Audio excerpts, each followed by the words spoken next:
Hey, what's up? This is Brent Pierce for PremiumBeat.com, and today we're going to talk about doing some very cool cinematography moves, some very cool camera moves with the slider. Now, I recently released a short, and some people were asking about how to do a certain shot at the beginning. It's basically a push-in and a Dutch angle onto the subject. A Dutch angle is kind of like an angle like this. It's not a tilt or a pan, but it's an angle like that. And a lot of people are asking how to do it, and it's really easy to do it with a video head. So I'm going to show y'all how to do it. Now here I have a slider. This is a Cinematography Atlas 10 slider.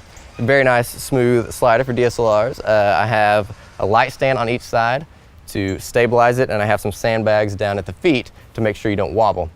Now the move is basically we're going to go into this tree here, and there's bugs on the tree. That's what we're going to be focusing on. And we're going to push in, and then we're going to do a Dutch angle about 90 degrees like that. That's the move. So in order to do a Dutch angle on a video head, you're going to have to change your quick release plate. You're going to have to turn it 90 degrees because you don't want to insert your camera straight. You basically want to insert your camera sideways like that so you can get the nice Dutch angle like that. So I'm going to turn it 90 degrees to the left. And there you go. So now the quick release plate is 90 degrees sideways. So instead of putting the camera on straight onto the head, we're basically putting it in sideways into the head.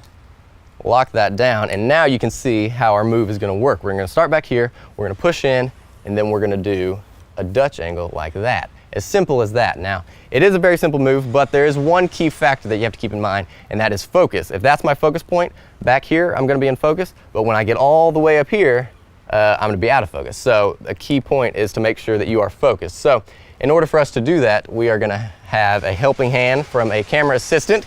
This is my good buddy Clayton Stringer coming out of the tree there, and he's going to have his hand on the lens and he's going to focus onto those locusts as we push in. Now, an ideal situation would be to have an external monitor where the AC could look at to make sure their focus is spot on, but we know not everyone has access to an external monitor or a viewfinder or an EVF or whatever, so we're just going to do it straight in camera. It is completely doable like that. So we're going to get our ending point and make sure we are locked off for our ending point. And yeah, so we're going to start back here, and we are just going to try it out. If it works, it works. If not, if not. But it is going to take some practice. It's going to take a lot of repetition. You're going to have to get it because that focus pull is honestly the hardest part about this move. But with practice, you will get it. So let's go ahead and start here. And action. And there you go. That's basically the gist of the move. Remember, you're pushing in and you're doing the Dutch angle there. You can try to do it on your own. You can try to do the focus pull and the Dutch angle on your own if you're up for it, but it's always easier with a helping hand again. So yeah, anyways, that's a great shot. That's a cool little dramatic shot that will catch the viewer's attention. And yeah, while I have this slider out, I'm gonna show y'all another tip.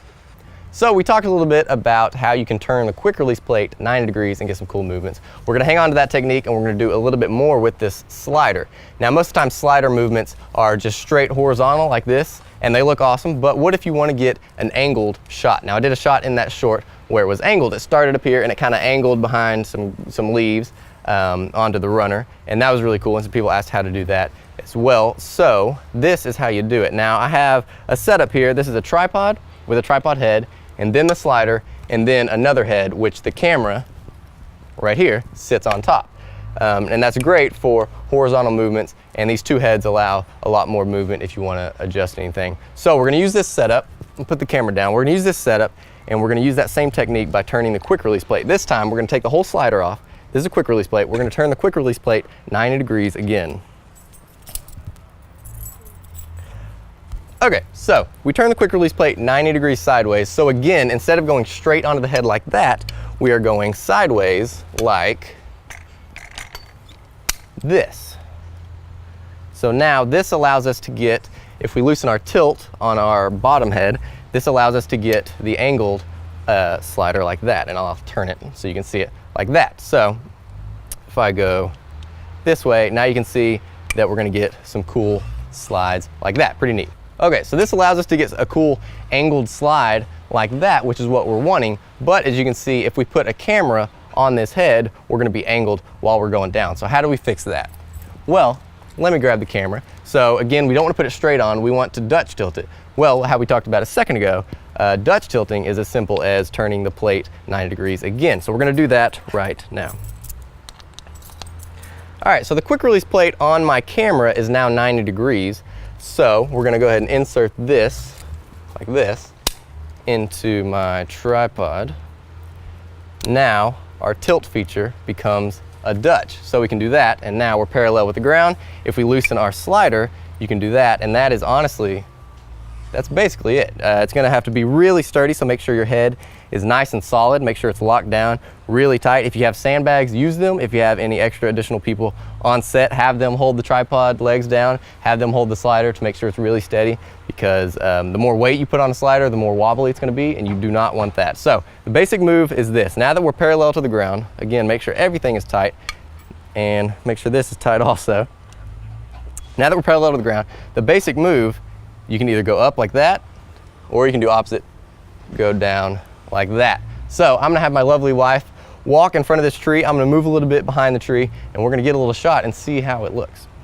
Okay, so we dropped the tripod down. We're behind a tree. It's always important that you have a nice foreground element when you're doing dollies, because then you can really tell it's a dolly, and then you can get that really big parallax movement there. So we got a nice angle. Our camera is perfectly parallel to the ground. And since I'm so low to the ground, my tripod is actually really sturdy. So I can do this with one hand, and it's turning out really good. So make sure that this is sturdy or low to the ground. Make sure you got good hands up here, doing your thing. And yeah, so my wife's back there. She's gonna walk across the frame so we have something to look at. And let's check this shot out. And action.